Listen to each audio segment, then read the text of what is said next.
Ladies, gentlemen, and disappointments, we are coming to you live from the Woman Caves in New York and Connecticut. My name is Leslie. And my name is Melissa. And we are Verbally Disastrous.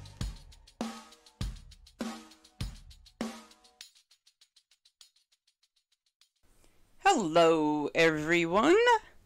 The topic for this episode, I am thinking back to when we used to booze it up on the job site.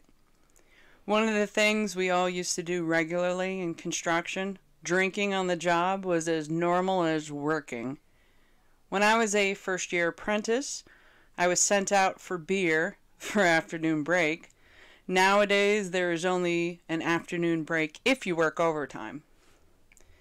This was on the very first job in my construction career. I didn't bat an eye and did exactly what was asked. As a fresh face, I know I should have found the request as odd. However, it didn't take long to figure out that this was, quote, normal. An old-timer would say to me, "Never trust a person who doesn't drink." I thought about what he said. It made sense at the time. If someone is not willing to get down and have a beer on the job with the crew, that person could very well snitch. I learned quickly that snitches get stitches. 25 years ago or more, it felt like you were an oddball if you didn't drink. I knew of some coworkers who would work better after drinking all morning. On the other hand, I used to monitor some people's level of drunkenness. I would not let a guy label the wire pulls after about 11 a.m. each workday. I would take care of it for him, and he would do other tasks. If I didn't babysit him, we would end up wringing out a bunch of wires and wasting time. Mind you, I was an apprentice, and he was making a hell of a lot more money than I was making. It was the culture to look after people and help them avoid doing dumb stuff. I can't count how many times my coworkers and I have babysat drunk coworkers. There were guys who left a beer can over each light fixture they wired. Under normal circumstances, it doesn't take very long to enter a wire into the fixture and splice. This gives you an idea of how hammered these guys would get each day. There were guys who would dump the empties down a finished wall. I loved hearing stories about doing demo in a space years later.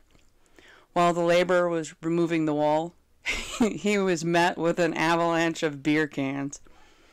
It was quite normal to go to the bar as early as 11:30 a.m. for lunch. It was also very common to not leave the bar to go back to work. In the trade, we called that a nooner. I cannot honestly say that I never did that in my career. I pulled that move with a journeyman back when I was an apprentice. I got a bad layoff, my first and only ever, 2 days before Christmas. I talked about the dilemma in detail in my book, #Construction Tales. I was so embarrassed about that situation at the time. I laugh at myself that I opened up enough to document it in my book. I did a few extended bar sessions during the course of my career when I wasn't having to rush home to get my son from daycare. It was on a girls' private school job back in 2002, where the entire crew would shape up in the job trailer and stick around till like 6, 7 p.m. at night. We would watch our general foreman drive down the road for his doctor's appointment. The general foreman was an absolute gentleman who was enduring cancer treatments. My crew sure as hell made sure to take advantage of the times when he left the job. Once his taillights disappeared, we all gathered to drink a ton of beer. The acting foreman was a huge drunk who aided in the whole boozing sessions in the job trailer. It was like leaving a fox in charge of the hen house. No bueno. Guys were doing cocaine on the ductwork. That job was a lot of fun and absolutely out of control with the antics. That was a Turner construction job where Turner was the general contractor. The super would scratch his head and wonder why the hell the entire crew stayed on the job in the trailer for hours instead of going home. We would often play tricks on each other. I need a podcast episode to talk about that job alone. I plan on writing about that job site in detail when I get my tail back to writing Construction Tales, Volume 2. My illuminated path continues. My favorite source of high, drunk co-worker stories come from a guy on the job nicknamed Dirty Sanchez. His name was similar to his nickname, and his reckless behavior on the job site earned him the nickname. Dirty started out tipping back a fifth of vodka at lunch. We would sit in our car for lunch when the weather was decent. I would sometimes sleep in my car for lunch or heat my food in the trailer. You would see Dirty in his car drinking straight from the bottle. He would stumble back from the car through the gates and back onto the job site. Dirty then graduated to smoking weed during lunch. He would come back twisted after lunch. I remember roughing in MC, which is flexible metallic cable, with him. I would watch him like an expectant father. He was not allowed in or around live panels while he was, quote, gooned up after lunch.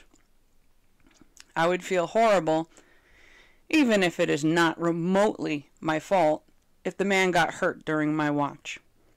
By this point, I was a relatively new journeywoman, and Dirty was my partner sometimes.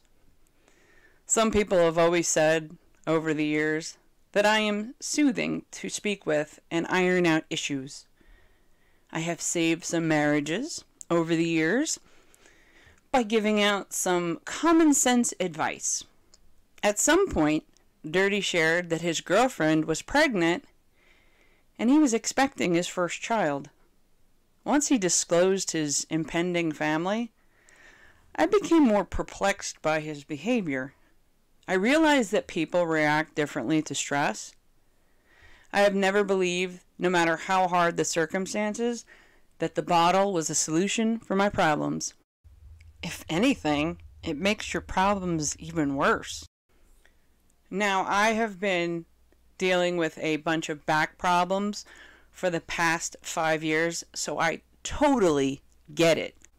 I've gone through a few procedures, doctors, physical therapy, pain and suffering over the years just to solve the problem. I started using a bunch of Motrin so I could not go out of my mind with the pain. I've cut out the Motrin habit and now use Kratom and CBD as needed when I have pain.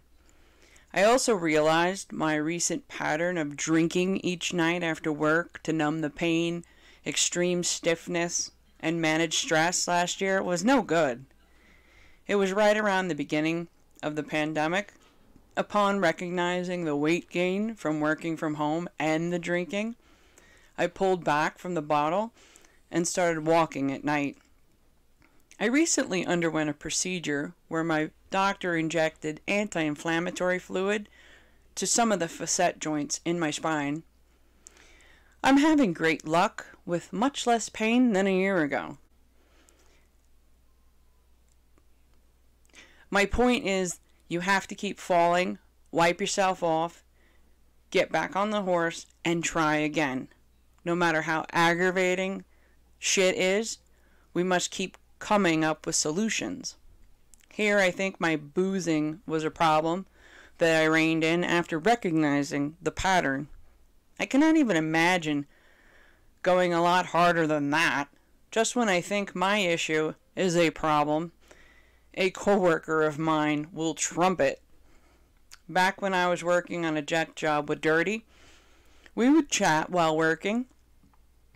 What I have learned is that men on the job need someone to vent about their life. I took pride in being an ear and a voice of reason for many of my coworkers over the years. I am sure if I felt comfortable, I would share parts of my life as well. Somehow, Dirty disclosed he received some drugs in liquid form in the mail from California. Prior to coming into the trade, I had no idea how many types of drugs there are on the market. I grew up with an overbearing father who ended up sheltering me. My dad ruled with a tight fist and did not allow that in his house. I never even saw him or anyone else take a sip of alcohol. Going into the military at 17 years old was a rude awakening with the drinking. In all fairness, I learned about drugs from working in construction. I had a coworker approach me when I was about 24 years old with a small white vial with rice in the bottom of the vial while we were working in a high school. I asked him what was that, and he put it back in his pocket. He assumed that I, quote, partied, and he was very wrong. He was also trying to offer drugs as a peace offering for being a dirtbag to me when I first came on the job. My coworker later on explained that it was cocaine. This dude was bold as hell for having that on his person in a high school. About 2 years later, I'm on a ladder working with Dirty while he explains what is in his clear vial. I have never heard of angel dust. He was highly amused by my questions and expressions of amazement and disbelief. Dirty explained that he would use an eyedropper and put the liquid on his blunts. He would then smoke the blunts at lunch and come back twisted. I was like, what? You don't need to be psychic to know that this will not end well for Dirty. Despite Dirty's reckless regard for himself or his surroundings, the general foreman and the foreman, known on the job as the number 1 and number 2, did not discover his antics for a while. Almost our entire crew would go to a well-known dive bar near the job for lunch. In comes Dirty to join the crew for lunch.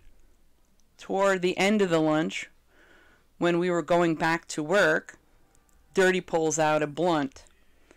He puts it in his mouth and swiftly lights it up at the bar.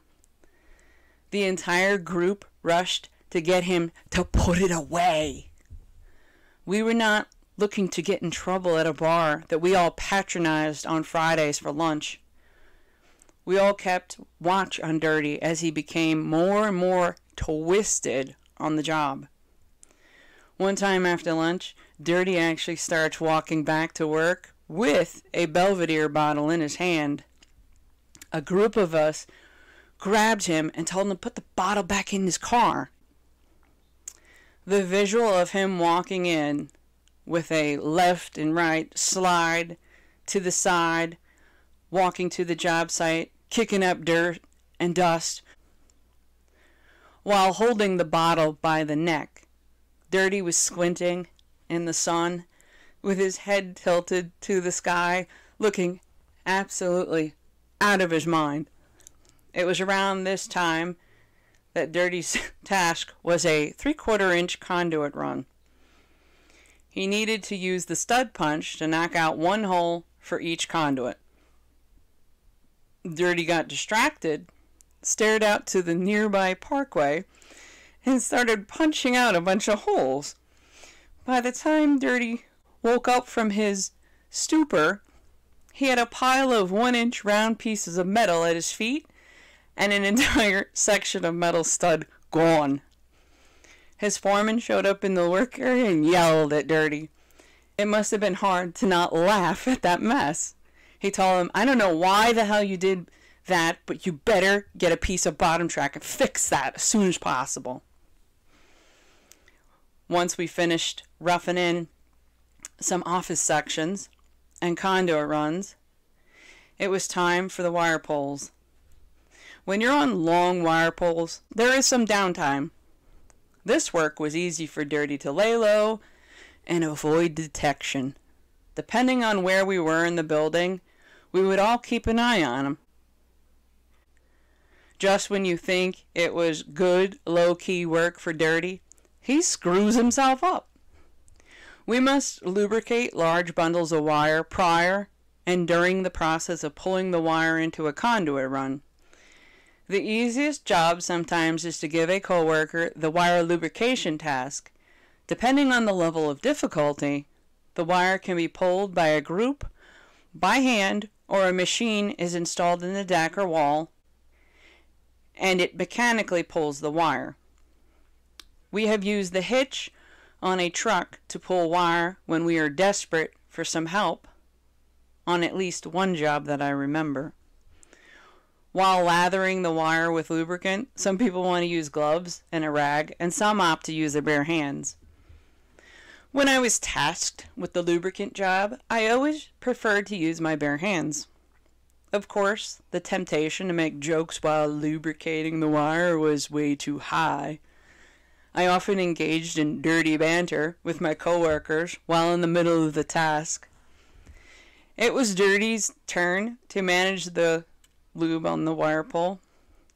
Dirty did his usual routine of getting tuned up at lunch, then working in the afternoon high as hell. It was during one of these moments when Dirty decided to dig into the 5-gallon lubricant bucket way past his elbows. Dirty went a bit further with the wire lubricant and was actually playing in it. He was hallucinating and saying that pretty butterflies were coming out of the bucket and he was trying to catch them. Of course, this is when the number 2 foreman stumbled upon his antics and raised hell.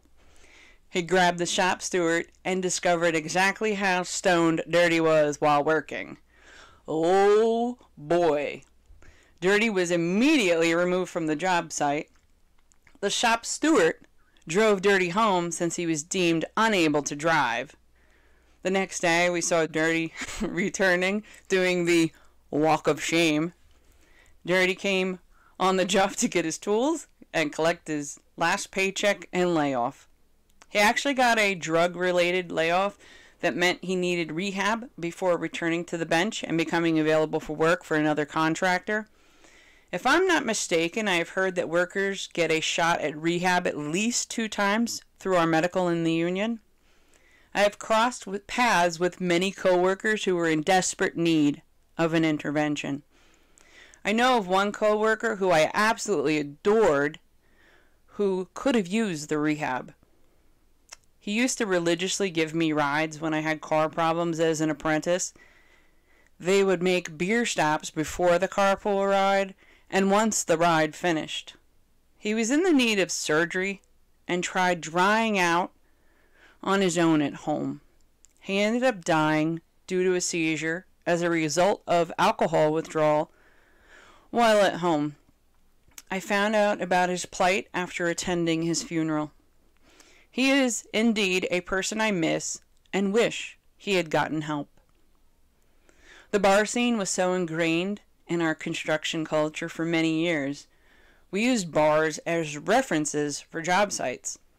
I remember many times at lunch trying to pound down as many beers and shots as possible before having to return to work. By the time I was on a job site around 2008, the general contractor was really trying to stop the drinking on the job. They actually tried to patrol the bars and catch different trade workers drinking. We managed to find this nearby low-key eatery spot that served beer. It seemed like a place that would avoid detection. That only lasted for a short period of time. When anyone from management found it and walked in, we would immediately stop drinking. We were staring out at the window, watching the street to avoid anyone sneaking up on us. As soon as a white hat walked in, we would push all the beer bottles to the center of the table to avoid getting busted. The manager from the general contractor would get frustrated and walk out. We would all split up and enter the job site from different directions to avoid detection. Sometimes the general contractor had people at a checkpoint near the entrance gates looking for workers with booze on their breath. A couple of guys were pinched and forced to go home for the day. The very next day, the same guys were back at the spot drinking beer. It didn't stop them.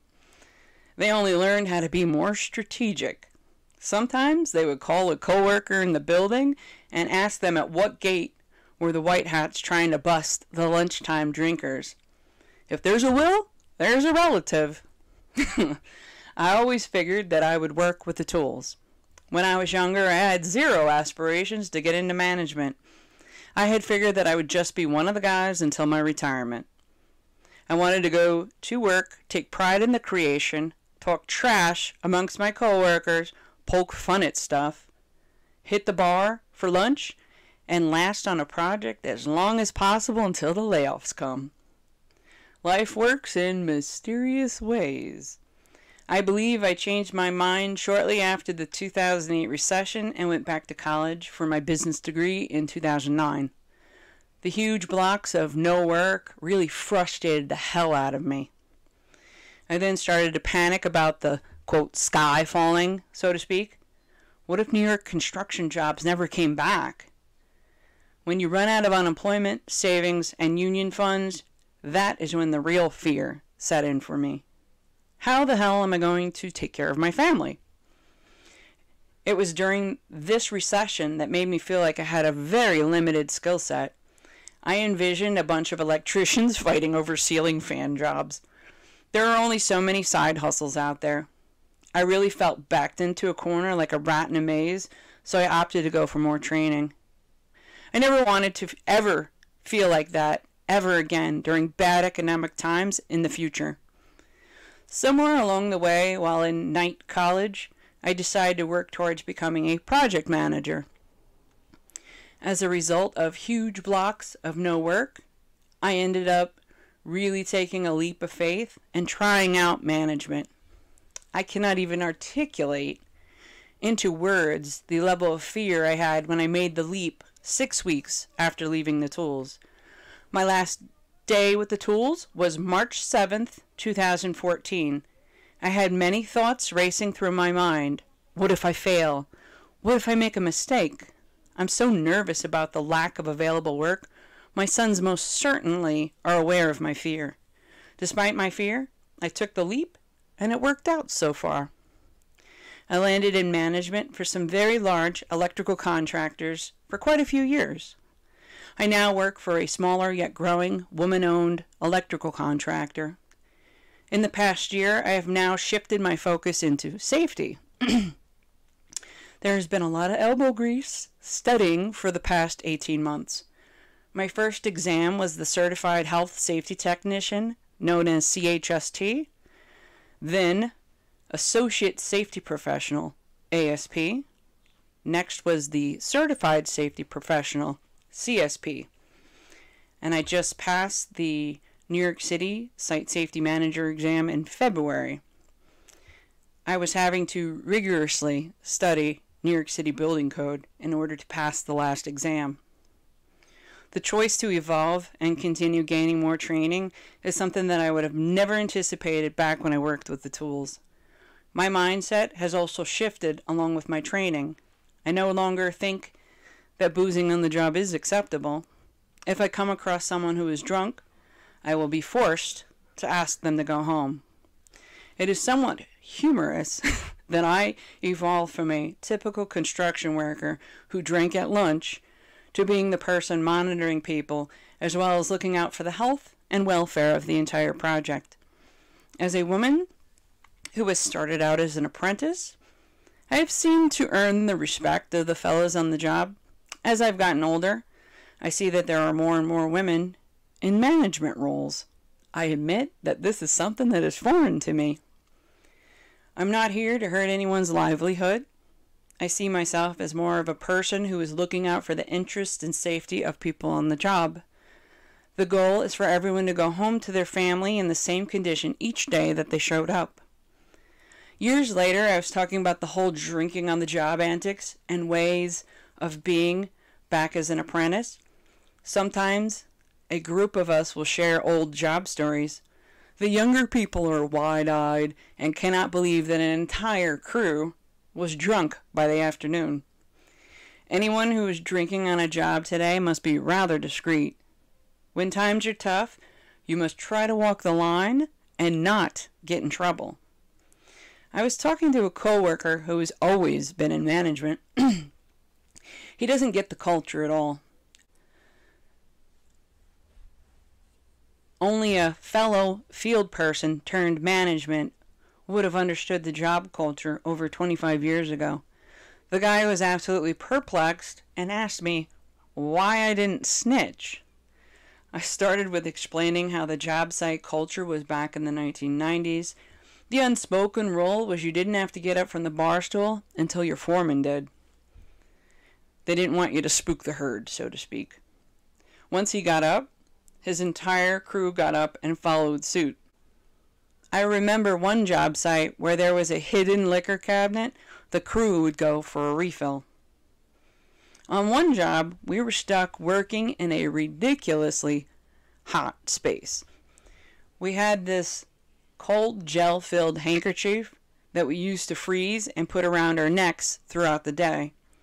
The job water container was filled with ice, vodka, and Sprite for the crew. Being a little tipsy was the best way to handle working in this greenhouse structure in the summer. It was enclosed with all glass and didn't have the air conditioning hooked up yet. We used to hit each other on occasion with a super soaker toy gun or the water pump used to put water in with a core machine. The coring machine is a tool we use to bore holes in the walls or decks. Once a hole is penetrated, we would be able to continue our conduit run to the intended destination. Electricians were not the only trade who drank. Pretty much each trade was a heavy hitter with the booze. I'm pretty sure the booze served as a means to tolerate rough job site conditions. It always felt like it was very cold or super hot and humid on the job. The fall and spring times felt very short with moderate temperatures when working outside. My crew was working on PVC in a trench and would go to hit Applebee's for lunch. Once we were boozed up, the rest of the day didn't feel so dreadful in a hot and dirty trench. The downside after drinking at lunch was feeling absolutely tired a few hours after it wore off. Years later, I think about all the times where you should be looking for and avoiding hazards. However, that wasn't the objective. The goal was to finish the workday and go home. If I was in the middle of partaking with the rest of the crew, how the hell would I snitch? The person who joins in, then drops a dime, would become an outcast on the job. People would avoid them socially like the plague. Not to mention, I'm reminded that I'm a female. I was a woman on the job trying to blend in with the crew. The last thing I wanted was my name being known as the job site snitch. I was not willing to make my life harder than it already was. Besides, I'm a pretty loyal person by nature. That was never an option when I worked with the tools. Now that my son followed me into construction, I worry about him picking up the same habits. I would be a hypocrite to tell him to not do something I did many times over the years. I'm glad that the culture is shifted to where hitting the bar is after work.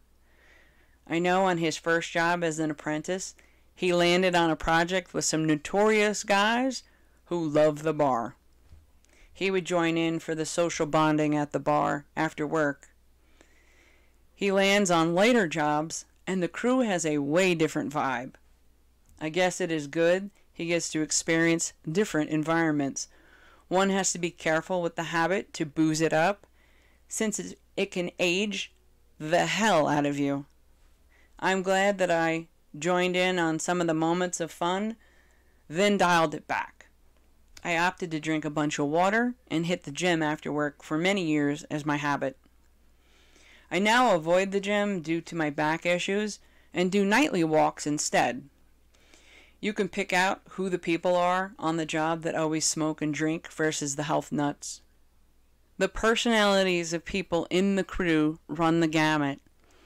I have often said, when you pick out any crew, each person can be identified as a self-proclaimed expert in different disciplines. Electricians like to read and have a hunger for knowledge. The average electrician is very smart, but they are not cut out for the cookie-cutter cubicle life. Many guys have a rebellious streak in them that makes construction work a viable choice. I know a few known drug dealers in the trade as well.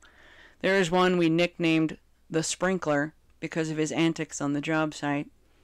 I will discuss him in a different podcast episode. I did talk about him briefly in our 4 apprentice life episodes with my sons recently. I am sure that for each story I remember, there are some stories that I forgot. I plan to have a few coworkers on my podcast to discuss some job site stories. There's one buddy in particular who is so damn funny and shares my brand of humor. I first met him as a first-year apprentice, and I was the OSHA instructor for a college course. We met up later on a job site, and we're cutting it up with our back-and-forth banter. I have another funny friend, Mike. He is like a brother to me, who we both went through our apprenticeship around the same time. I need to get him on for a podcast episode. I would hang out on a street in a town with a bunch of bars with Mike and others. I would joke with him to give me his driver's license so I know he would swing by again. He did hand it to me. I held on to it, and he would come back later to chill. My eldest son, Tom, would be absolutely humored by our transaction. Mike happened to be on my son's first job site. I go to the Yard House, which is a restaurant and bar, with my son for my birthday, and Tom's crew was there. Mike and I saw each other and hugged it out for the longest. Tom would ask, "How do we know each other?" We would say that we grew up together in this business. I had made a bunch of lifelong pals in this business while socializing at the bar. If I could go back, I probably would not change a thing. Well, maybe I would change my personal struggle a bit. Maybe I would have connected with a good person. Back then, I would not have struggled so much. Then again, a struggle builds character. I'm sure I can go on about funny job site stories. However, you've had enough of this dosage for now. Let me know if you have some similar stories to share. What do you think about the old culture of drinking on the job? Would you participate if you had the chance? Let me know why you don't like it, if that applies. Do you have a topic suggestion for me? If so, leave it on my website and I will consider it and work to produce some content. As always, I thank you for choosing to carve out your free time and spend it on my work. For the mothers out there, I hope you have a great weekend. I hope your family comes up with something thoughtful and doesn't force you to cook on Sunday. Have a good day and try to enjoy the sunshine wherever you are in the globe. Bye for now. Cheers. Leslie M. Jasper. author and host of the Verbally Disastrous podcast, now alive on many platforms that include Acast, Anchor, Apple Podcasts, Breaker, Castbox, Deezer, Google Podcasts, iHeartRadio, Listen Notes, Overcast, Player FM, Pocket Casts, Podbeam, Podchaser, Podcast Addict, Podcast Gang, Radio Public, SoundCloud, Soundtrap, Spotify, Stitcher, TuneIn, and YouTube. The audio blog, Verbally Disastrous Podcast, and Construction Tales blog, now available on Acast, Anchor, Apple Podcasts, Breaker, Castbox, Deezer, Google Podcast, iHeartRadio, Listen Notes, Overcast, Player FM, Pocket Cast, Podbeam, Podchaser, Podcast Addict, Podcast Gang, Radio Public, SoundCloud, Spotify, Stitcher, and TuneIn. As stated before, I wish you a great day and talk to you soon. This wraps up another episode on the Verbally Disastrous podcast that can be found on Spotify, SoundCloud, and YouTube. For more information, head over to www.constructiontales.com. Thank you for listening and have a great one.